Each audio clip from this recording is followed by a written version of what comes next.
So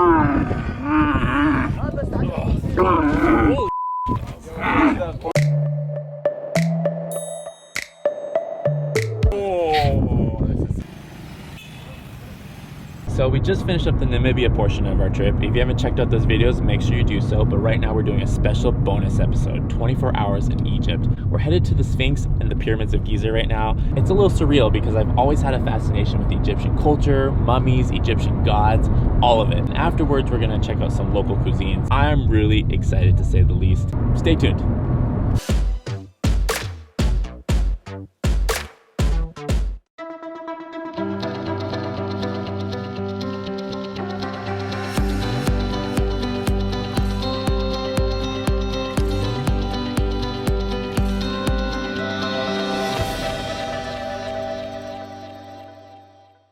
As soon as we arrived in Egypt, we headed straight to the Pyramids of Giza. This world-famous triad of pyramids is also known as the Giza Necropolis, and seeing them in real life is absolutely spectacular. The Great Pyramid of Giza is the biggest of the three and is the oldest of the 7 wonders of the ancient world. It stands over 450 feet tall, is made with almost 2.5 million blocks of limestone, and it took 20 years to build. Naturally, I was dying to see what the inside looked like, so in we went. I really don't like cramped spaces, but one word, YOLO! Alright, so right now we are inside the tomb. This is the part where it gets super shallow. Holy shit. Look at this. Oh man. Oh. Ooh, if you are claustrophobic, this is not for you. Ooh, kind of smells funky too. Watch your head.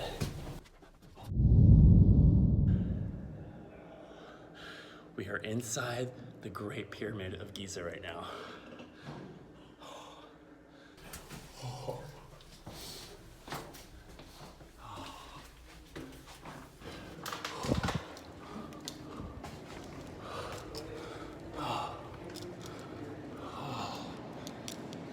So right now we are in the king's chamber, and that's the sarcophagus over there that was used to hold his body. Let's head on over and see if he's still in there.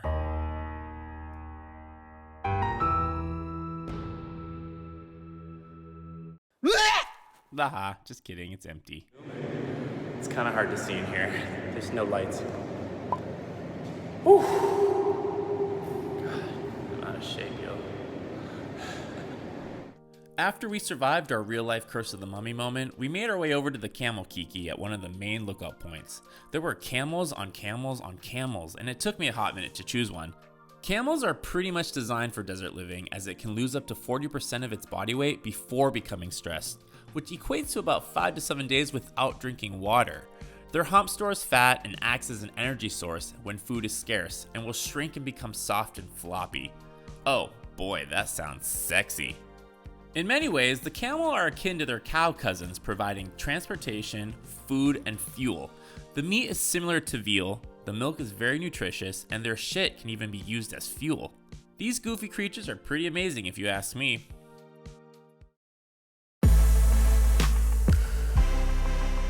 Our next stop was the iconic Sphinx, a mythical creature with the head of a human and the body of a lion. Measuring 70 feet tall by 240 feet long and made of limestone, some believe the Sphinx was built to resurrect the pharaoh Khafra. However, to this day, the exact history of the Sphinx is still a mystery.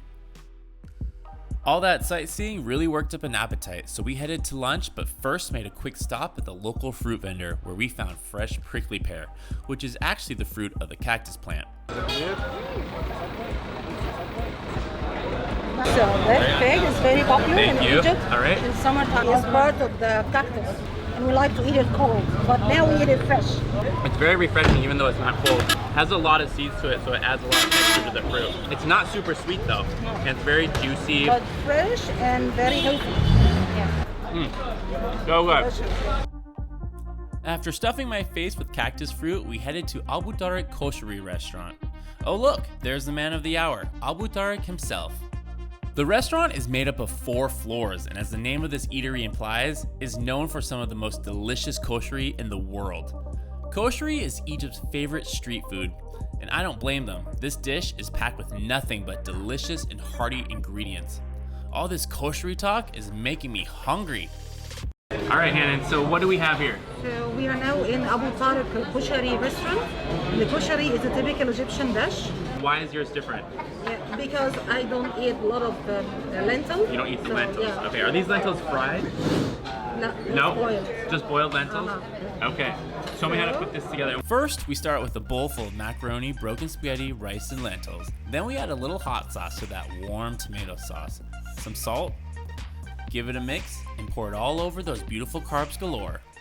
Next, we give it a handful of crispy fried onions and a healthy helping of chickpeas. Give it a mix, and it's ready to be devoured. All right, let's do this. I'm gonna take a big bite.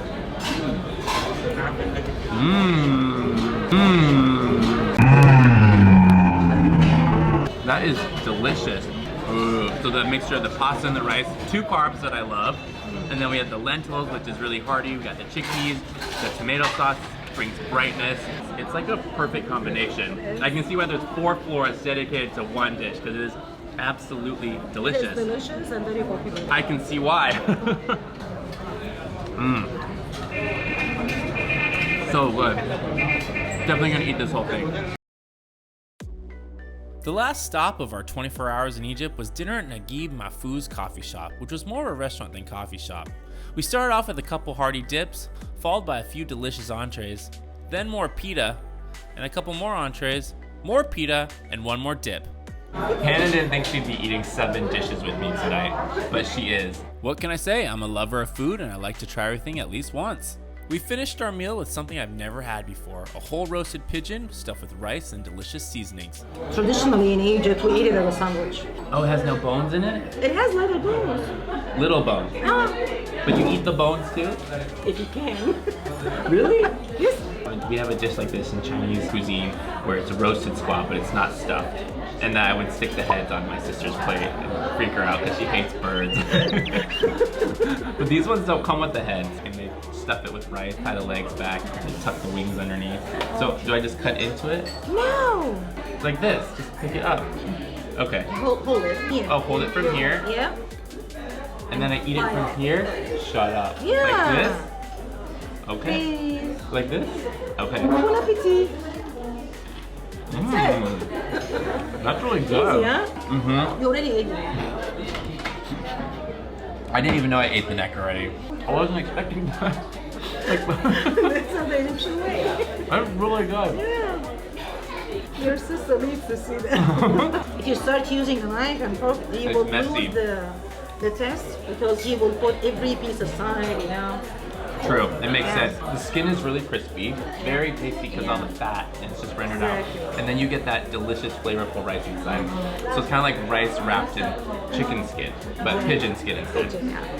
That's delicious. Is there a lot? I And taste the rice cinnamon. also has the cinnamon. Cinnamon, I taste cinnamon in that. The little wings make for little handles. I could eat 8 of these. Maybe not 8 of them, that's a lot. I hope you guys enjoyed my 24 hours in Egypt. Make sure you subscribe to my channel below and follow me on my social media. See you guys in the next video.